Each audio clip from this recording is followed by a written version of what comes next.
For a while now, I've been a huge fan of Ultraman, binge watching episode after episode in my downtime. For this documentary, I want to express my love for the series and go over a brief history of the franchise as a whole. Join me as I give you a brief history of the Silver Giant, Ultraman.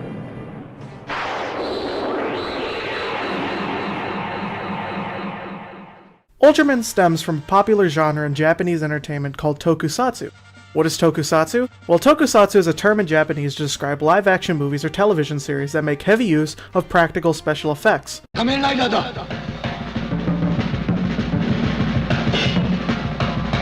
Tokusatsu was a concept coined by this man, Tsuburaya. Tsuburaya is a special effects director, filmmaker, and inventor. He is one of the most influential figures in cinema and pioneered the Japanese special effects industry. Most of the famous directors of our time look up to Tsuburaya and his filmmaking expertise. I love the TV series like Ultraman, Ultra Q, and I grew up watching that too. In the late 1930s, Tsuburaya was employed by Toho Studios and would go to work on many of the special effects of their films. Tsuburaya would team up with two other influential figures, director Ishiro Honda and producer Tomoyuki Tanaka, and all three of them would give rise to one of the most famous characters in tokusatsu media. To give background, there was a lot of fear of nuclear threats in Japan. After the wake of the bombing of Hiroshima and Nagasaki, Tomoyuki Tanaka, who was inspired by the 1953 film The Beast from 20,000 Fathoms, wanted to create a giant monster movie of his own that tapped into the success of the genre and also into the fears of nuclear war. Honda would direct, and Tsuburaya would do the special effects. Tsuburaya wanted to have the titular monster be portrayed in stop motion, just like the original King Kong, a movie that would inspire Tsuburaya to work in special effects. But for how long that would have taken and how short of a deadline they had, they ended up using a revolutionary technique that would change the scope of tokusatsu media as a whole. The technique was called suitmation, the process of wearing a giant monster costume and destroying miniature sets to give the illusion of a monster attack.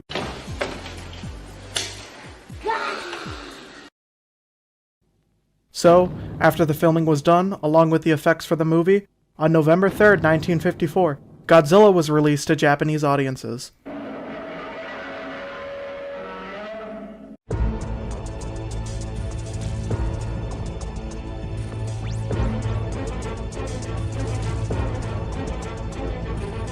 It was a major box office success.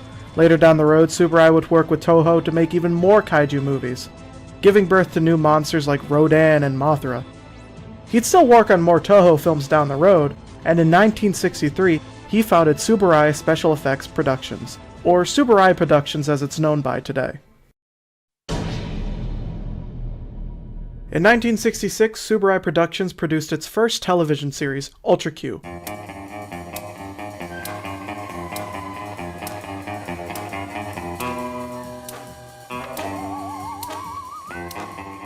Airing from January 2nd to July 3rd, Ultra Q was 28 half-hour episodes of film-quality monster action.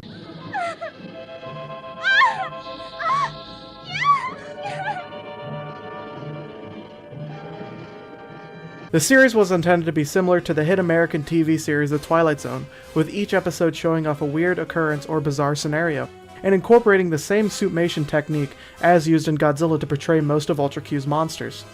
Fun fact, a good handful of the monsters seen in Ultra Q are repurposed suits used by Toho. For instance, in Ultra Q's first episode, Defeat Gomez, the title monster Gomez, is a repurposed Godzilla suit from Toho's Godzilla vs. Mothra and Ghidorah the three-headed monster. This process of reusing old suits is still a tradition used by Tsuburaya Productions to this day. The success of Ultra Q gave way to the kaiju boom in Japan, where many filmmakers were making at least one movie with a kaiju in it. It was such a success that a follow-up show was made a few weeks later involving the same Monster of the Week formula, but this time with an alien superhero. This show was called Ultraman.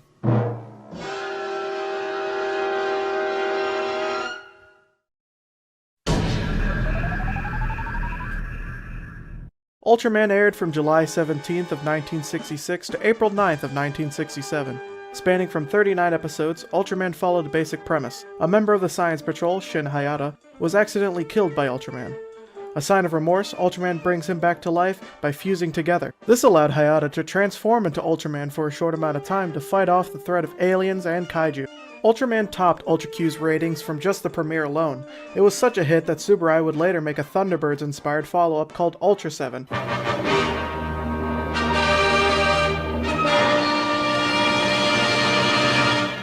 A show that originally was set in its own time, but would later become canon to the entire series. Originally, Ultra 7 was going to be the final show in this style, but with how successful the first 3 shows were, with merchandise sales and the outcry of fans wanting more Ultraman, Tsuburaya conceived the idea for the next show. Originally wanting it to be a sequel to Ultraman, having Hayata pass down the mantle to another host, the Tokyo Broadcasting System wanted an Ultraman separate from the 1966 one, for merchandise and advertisement's sake.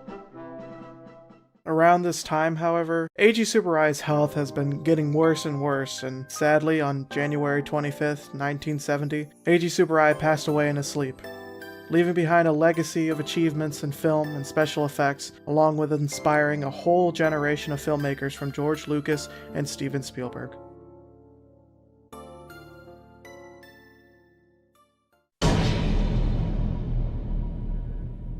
After Tsuburaya's death, his oldest son would take the position of president of the company. Tsuburaya Productions would continue to be a family-run business until 2007, where they sold the company to Tao Inc.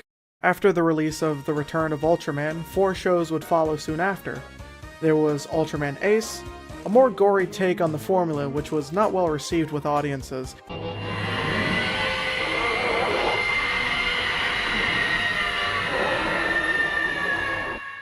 So then came Ultraman Taro,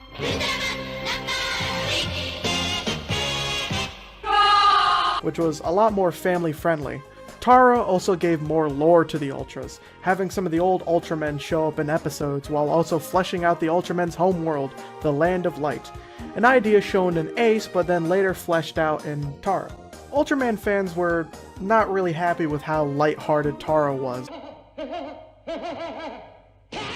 So for the next Ultraman show, Ultraman Leo, it was more darker in tone and had a lot of on-screen human deaths along with gory alien deaths. Tsuburaya's famous kaiju fighting superhero got his first animated show in the 1979's The Ultraman, but kaiju and sci-fi media began to surge when the coming of the new decade.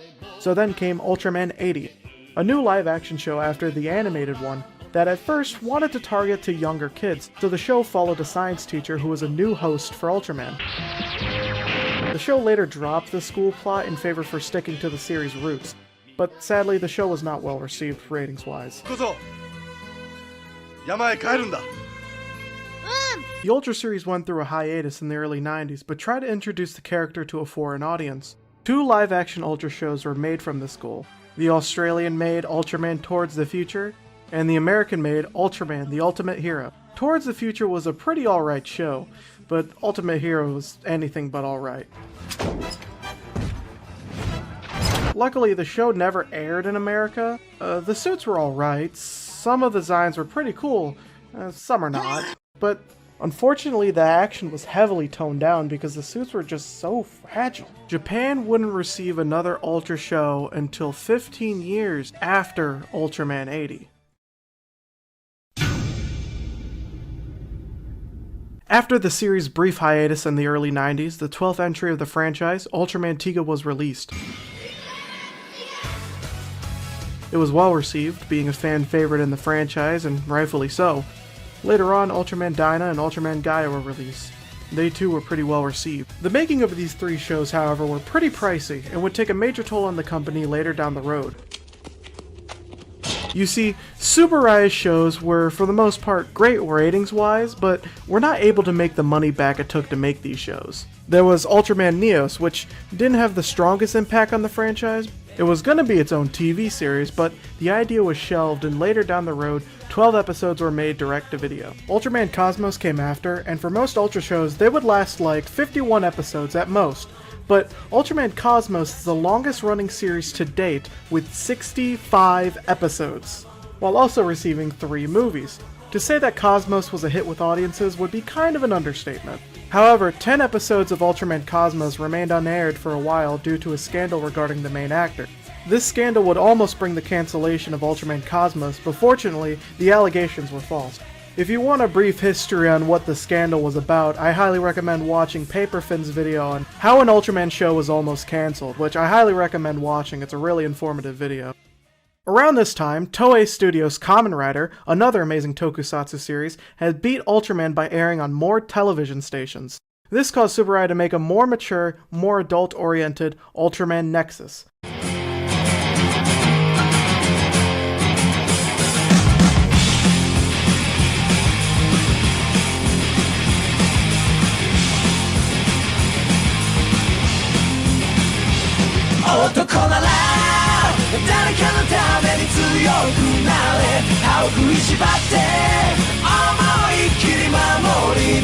Which outright almost bankrupt the company.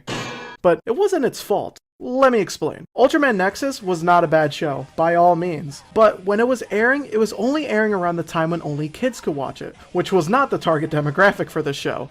This oversight caused the ratings for the show to tank immensely. And once the scheduling was fixed, the damage had already been done. Tsuburaya was very close to total bankruptcy.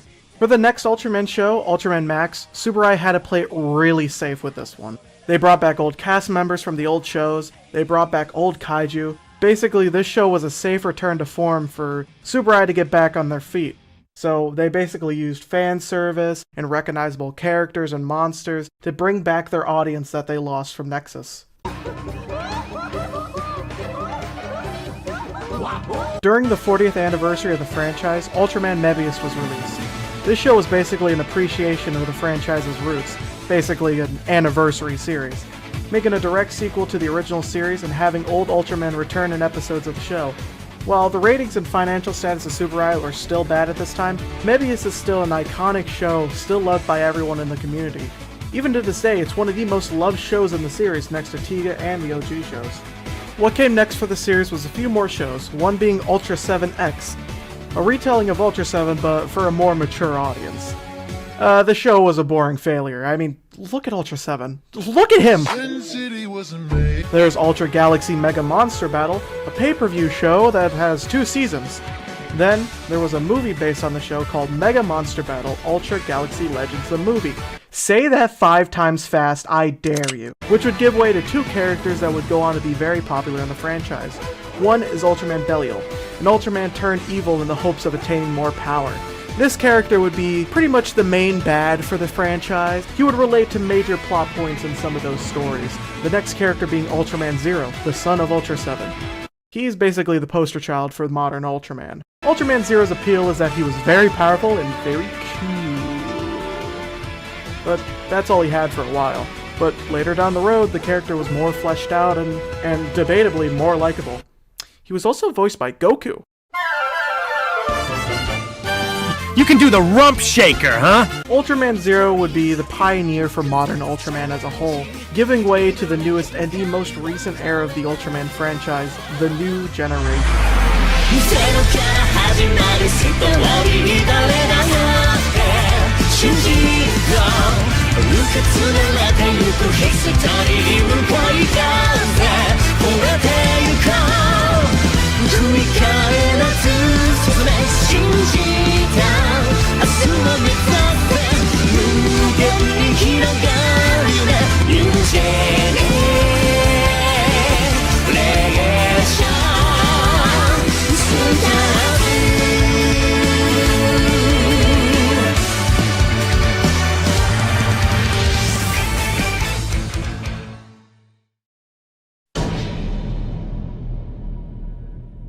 Tsuburaya was still struggling to bring itself back after the financial downfall it had. There have been many attempts to garner more appeal and money for the company. One of Tsuburaya's desperate attempts at making money was with the whole concept of kaiju girls. Oh yeah, I'm not kidding. Basically, you take a kaiju, and then you make it an anime girl. It was a manga, a 2-season show, and a movie. These were truly dark times.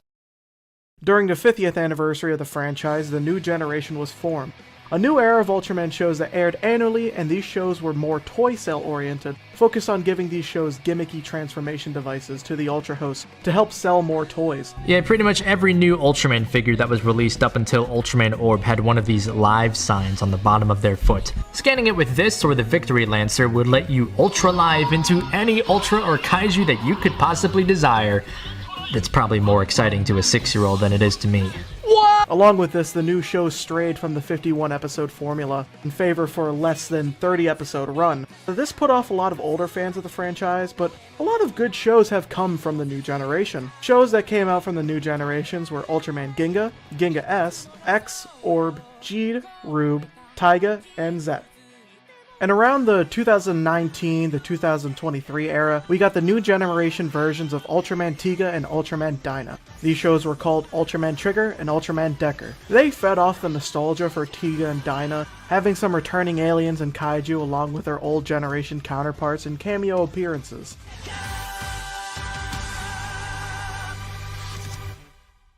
Most notably, in 2022, Shin Ultraman came out.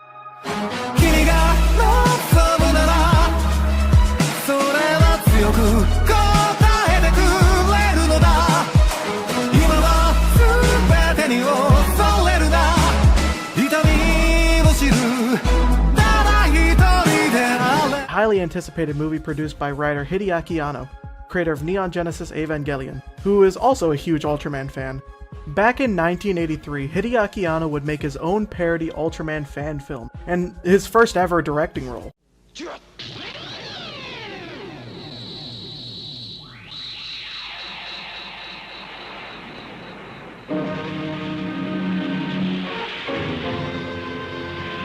Shin Ultraman is a part of the Shin Japan Heroes Universe collaboration, with 4 other movies from Shin Godzilla, the finale of Evangelion, and the recent Shin Kamen Rider. The movie was highly praised, and it's a fantastic gateway into the Ultraman franchise. I highly recommend you watch it.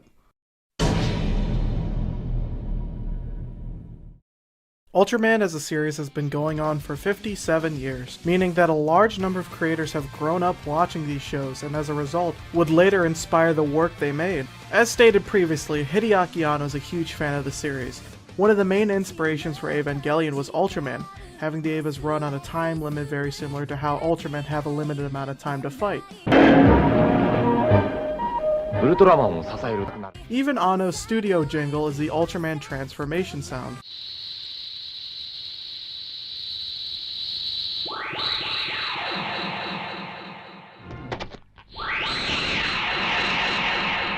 Did you know Ultraman heavily inspired and influenced Pokemon? Not only do some of the Pokemon resemble famous Ultra Kaiju, but the whole concept of the Pokeball was taken from a concept found in Ultra 7, where the main character, Dan Moriboshi, had these capsules that would summon monsters to aid in combat. Sounds very familiar, huh? And there is also 3 capsule monsters, probably also inspiration for Pokemon having 3 starters. For a more recent example, in one of the Dragon Ball movies, Dragon Ball Super, 2 characters were introduced, Gamma 1 and Gamma 2. The designs of these 2 characters are based on the designs of Ultraman and Ultraman Zero. There is a high chance that a show you probably watched as a kid probably has at least one Ultraman reference in it.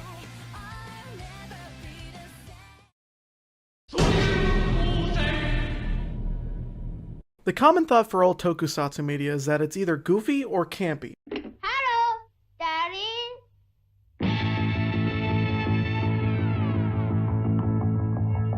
Usually when this media is referenced in movies, it's usually to poke fun at it. Run! It's Godzilla! But it might be a surprise that shows that look like this also can have scenes and ideas that are anything but goofy. Ultraman shows can have a high brutality factor, especially in older shows. Monsters getting their limbs and their heads chopped off is just common in these shows.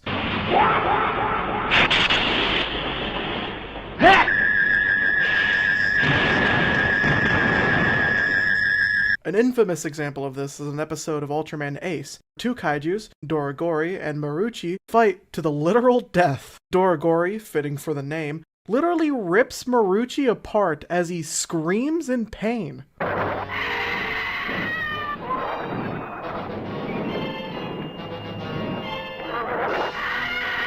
Oh no! He's just a boy! Oh! Even if it's obviously a fake monster suit, the whole idea and execution is just brutal. Even in Ultraman Taro, a show that was supposed to be more toned down and lighthearted, has a scene where Taro literally punches a hole through alien Mephiles. The series can often get really emotional at times as well. More often than not, some episodes can be real tearjerkers. For example, episode 44 of Ultraman Tiga, The Inheritance of Shadows, has Ultraman Tiga face off against an evil counterpart of himself. The sad part of the episode comes from the kaiju called Gardy, who is a companion of the Ultra used to make evil Tiga. During the counterpart's rampage, Gardy tries to stop him, breaking into tears trying to get his companion back, but he ends up getting killed by him.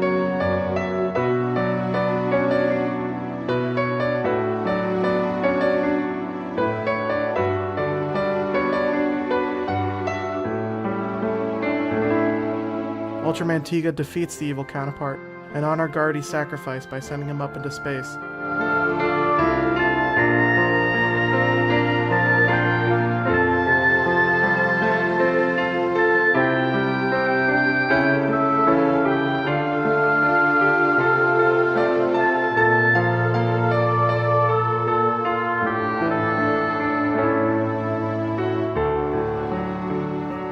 These shows can go through a range of emotions. It's not just goofy schlock. I wouldn't even consider the goofy stuff bad at all. I mean, I think the goofiness of Ultraman is what gives it its charm. These shows are a mixed bag, and that's a good thing. You know, sometimes you can watch an episode of a series and, you know, it can be primarily goofy with some serious aspects, or a completely serious episode that tackles like a serious issue in the show. This show is a mixed bag, and that's why I love it so much. Sometimes when you get into an episode of Ultraman, you don't know what to expect.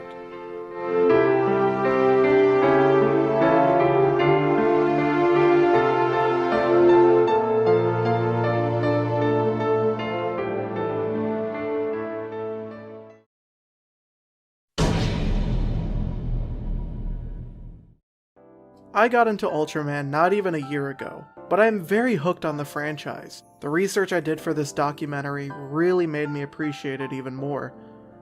I got to learn so much about something I only just started recently, and if you found Ultraman interesting at all and you want to give the series a shot, go right ahead.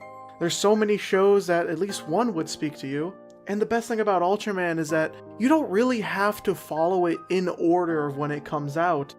Yeah, some of the shows may be connected in some ways, and if you watch, like, say, Ultraman Dyna without watching Ultraman Tiga, there's gonna be a lot of references to Ultraman Tiga and stuff, but I feel like even if you didn't know anything about Ultraman Tiga, you would still enjoy yourself. Ultraman is a show where you can just jump in and enjoy yourself. E.G. Tsuburaya's legacy lives on with Ultraman, and all of the people his work inspires. Ultraman will forever entertain and inspire. Shuaken!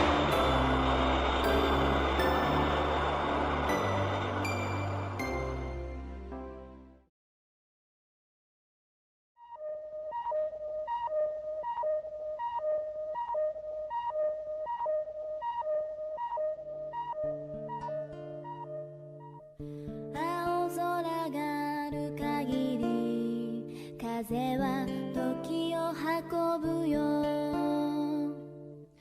勇気がある限り夢は必ず叶うよ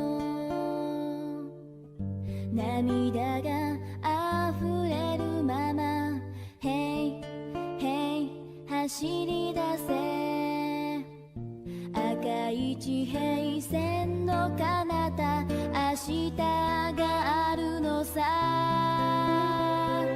誰よりも何よりも君だけを守りたいいつまでもどこまでも君だけを守りたいウォーウォー叫ぼう世界は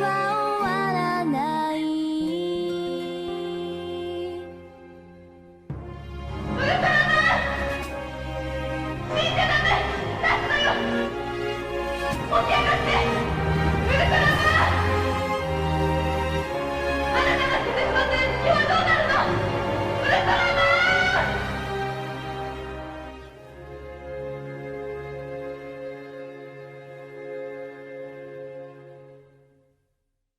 ウルトラマン目を開け。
時を運ぶよ勇気がある限り夢は必ず叶うよ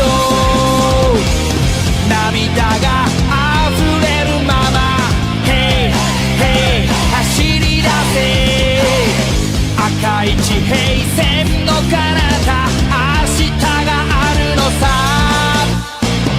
誰よりも何よりも君だけを守りたいいつまでもどこまでも君だけを守りたい叫ぼう世界は終わらない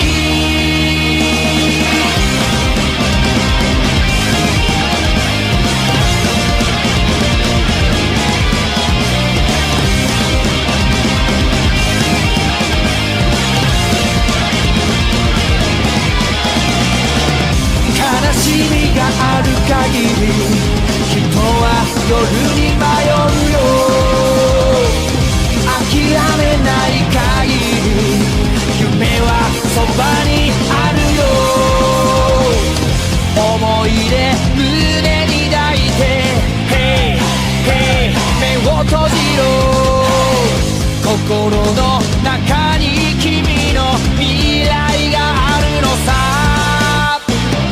誰よりも何よりも愛だけを信じたいいつまでもどこまでも愛だけを信じたい叫ぼう世界は一つさ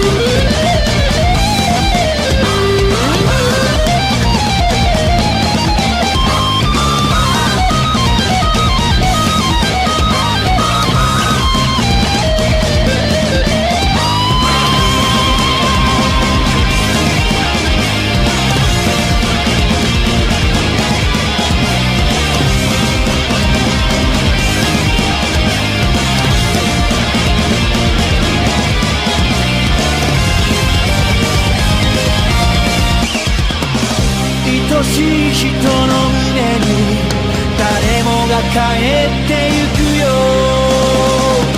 懐かしく温かい光に包